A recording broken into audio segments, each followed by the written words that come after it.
안녕하십니까. 고코로 투자하는 쇼킹 부동산입니다. 현재 부동산 시장은 뚜렷한 상승장입니다. 솔직히 저는 단기적으로 하락 요인은 안 보인다 말씀드릴 정도예요. 근데 이런 상황을 뒤집을 유일한 방법은 뭐가 있을까요?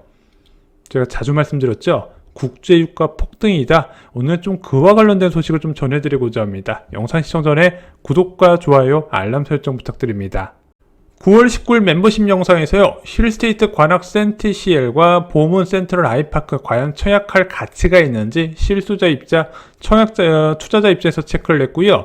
최근 매수 문의가 급증한 구축 매수의 주의사항을 좀 말씀을 드리겠습니다. 특히 이런 구축은 여러분들 절대 사시면 안 됩니다. 자, 9월 19일 멤버십 영상에서 만나보시기 바랍니다.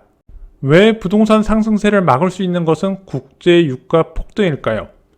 일단 유가가 올라가게 되면 물류비부터 올라가죠. 그리고 국제 유가가 올라갈 때 자기만 올라가는 게 아니라 천연가스나 석탄 같은 다른 에너지 원자재도 동반 상승시키거든요. 자, 그러면서 뭐에 영향이 간다? 먼저 전기하고 난방비 같은 이제 공공요금이 올라가게 됩니다. 이것이 서비스 요금 인상에 영향을 주고요. 이렇게 서비스 요금이 올라가면 근원물가가 올라가면서 이제 한국은행이나 연준 같은 중앙은행의 긴축을 강화시키는 요인이 된다는 겁니다. 긴축을 강화시킨다는 것은 높은 금리를 장기간 유지하는 것도 있지만 이렇게 물가 상승 압력이 다시 높아질 경우에는 추가 금리 인상도 연결이 될 수 있거든요. 그래서 현재 부동산 시장의 가장 경계 상황은 유가 상승세라는 거 여러 번 말씀해 드렸습니다.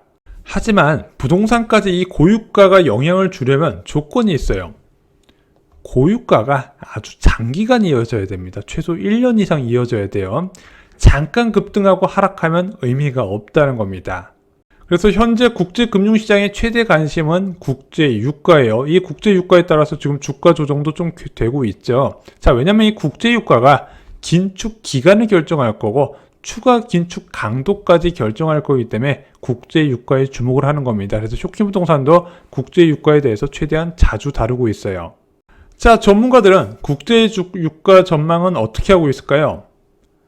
뱅크 오브 아메리카 같은 경우는 연내 100불 시대에 도래할 것이다 이야기를 했고, 시티그룹도 단기적으로 100불 넘을 것으로 이야기했습니다. 왜냐면은 사우디하고 러시아의 워낙 강력한 감산 의지, 석유 가격 부양 의지가 높다 보니까 그것은 피할 수 없을 것으로 봐요. 왜냐면 이제 경기 침체가 와야 되는데 중국도 지금 계속 부양책이 나오고 있고 미국은 워낙 경제가 뜨겁잖아요. 그러다 보니까 경기 침체에 따른 수요 감소 지금 것을 기대하기 어렵고, 그동안에 전략 비축률을 계속 이제 시장에 내놨었던 미국에서 전략 비축률을 채우고 있거든요. 그런 수요까지도 국제 유가에 영향을 주는 것 같습니다.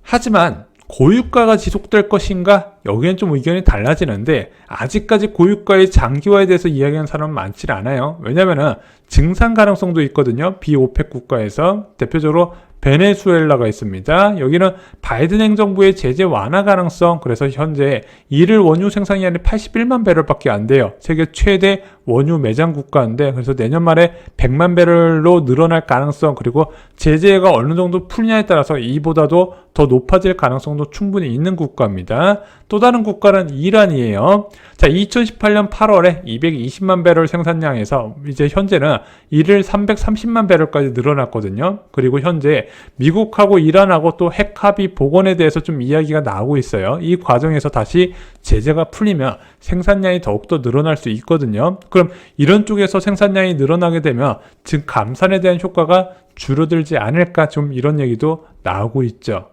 자, 그럼 현재까지의 유가가 이제 물가에 미치는 영향 한번 살펴보겠습니다. 생산자 물가 지수가 나왔어요. 2개월째 상승 흐름이 나왔습니다. 전월 대비로 7월 달에 0.3% 상승이었는데 8월 때는 무려 0.9% 상승이었고요.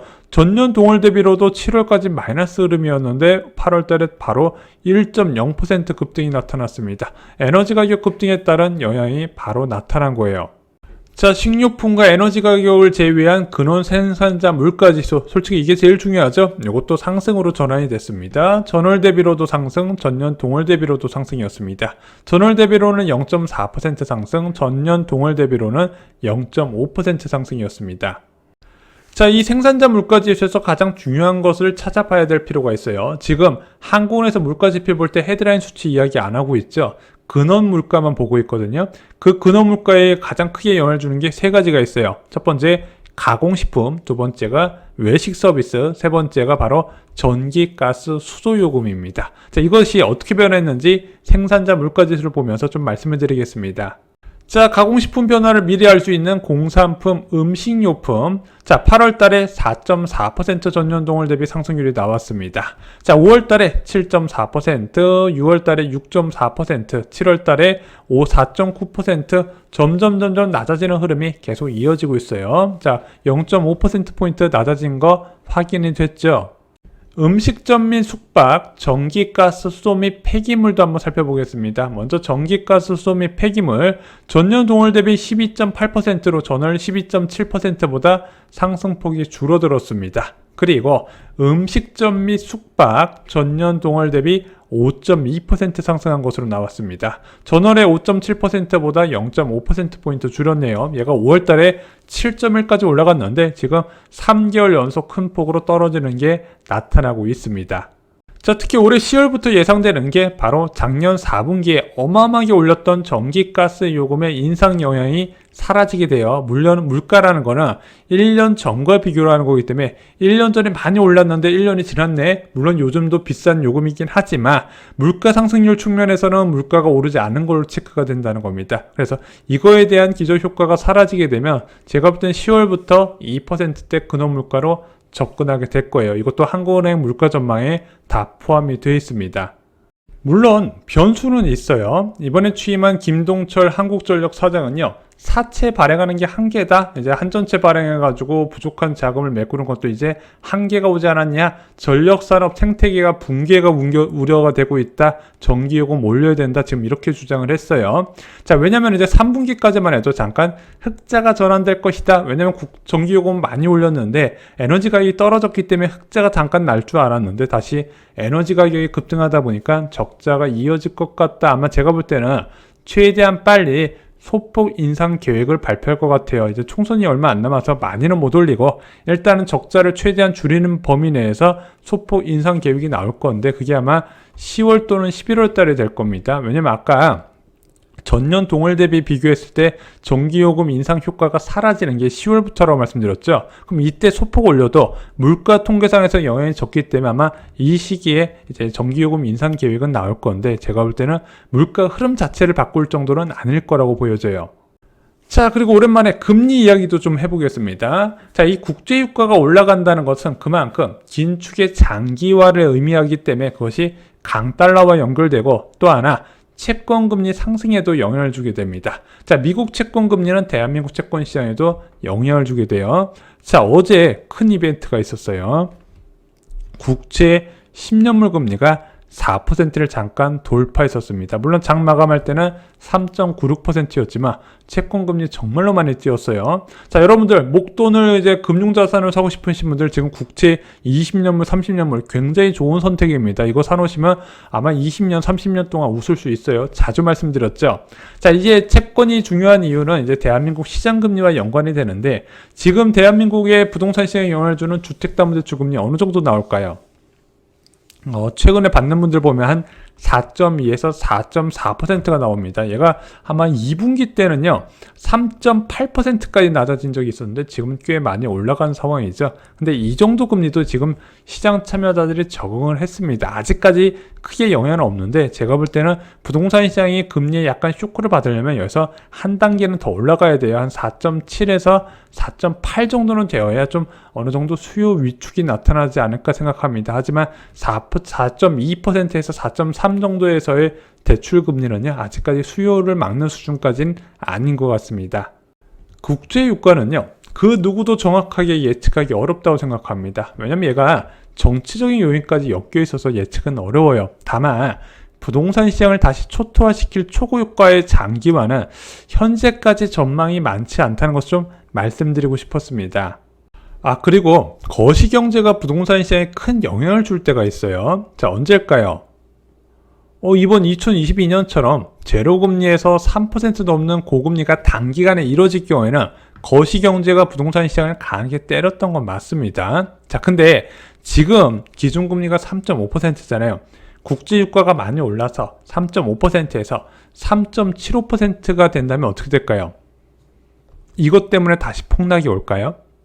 어느 정도 충격은 있고 수요 감소 요인은 되겠지만 이것이 작년 11월, 작년 12월 그리고 올해 1월 같은 대폭락 사태의 재현이라고 저는 보지는 않고 있습니다. 자, 올해 2월 13일 저희가 블로그에 올린 글이 있습니다.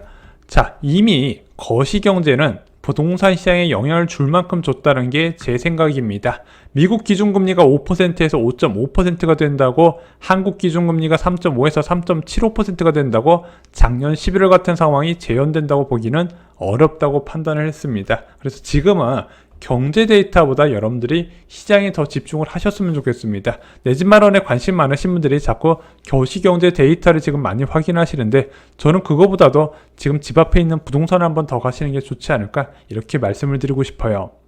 야, 지난 시간에 네가 한 번 더 폭락이 온다 그랬잖아. 추가 금리 인상에 따른 기회를 언급드리긴 했었어요.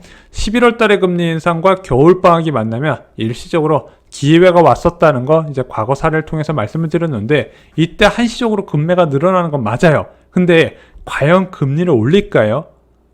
지금 한국은행 총재석은 아무리 봐도 저는 들여다봐도 모르겠어요. 어떨 때 보면 되게 비두기적으로 보이고 어떨 때는 되게 매파적으로 보이거든요. 그리고 지금 아직까지 대부분의 채권 전문가는 추가 금리 인상 가능성을 좀 많이 보고 있지는 않습니다. 어찌됐든 지금 연말에 많은 무주택자분들이 내 집 마련을 준비 중에 계실 거예요. 금리를 더 올리더라도 또는 금리를 올리지 않더라도 이번에 겨울에 전세가 만기가 되는 분들은 내 집 마련을 미루지 않으셨으면 좋겠습니다. 자, 오늘 준비한 소식은 여기까지입니다. 국제유가에 따른 부동산 시장 변화 가능성, 하지만 그 변화 가능성이 실제 확률이 얼마나 될지 좀 다양한 전망을 한번 해봤습니다. 오늘 영상이 마음에 드셨다면요, 좋아요, 구독, 공유 꼭 부탁드립니다. 감사합니다.